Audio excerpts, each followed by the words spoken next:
Револтот на здравствените работници кулминира. Ако во најкус рок не го добијат ветеното покачување на платите, синдикатите најавуваат генерален штрајк во здравството.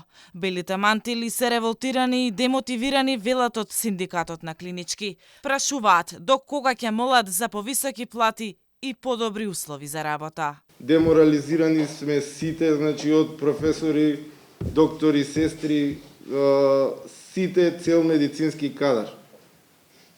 Немаше сенс и премиерот 7 месеци да не прими на барање и на љубиша и на телевизија 10 пати повторивме, значи апсолутно нема никаков допир и со вице-премиерот Битичи.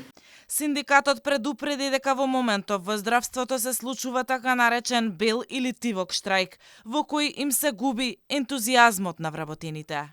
Во моментот се случува она најопасното за сите нас. Ви кажав, тој така наречен бел штрајк. Бел штрајк, тоа значи демотивираност на вработените и тие ги одлагаат интервенциите, не се заинтересирани толку во делот на самата работа и тоа е она опасното кое се случува, да кажеме, во здравствениот систем. Значи, белиот штрајк е поопасен од генерален штрајк. Таму е револтот посебно сега. И ќе најдеме начини да штрајкуваме, да знаете. Меѓутоа дека сите ќе го почувствуваме. Ова е однос на власта кон здравството.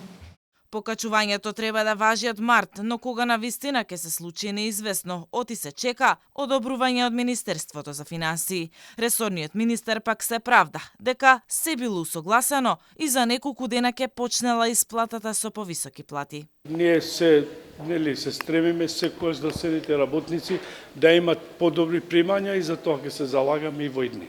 Двата синдиката за здравство на 30 март се договорија со представниците на министерот Меджити за зголемување на платите. Медицинските сестри требаше да добијат по 3000 денари зголемување, а останатите вработени во здравството по 2000 денари.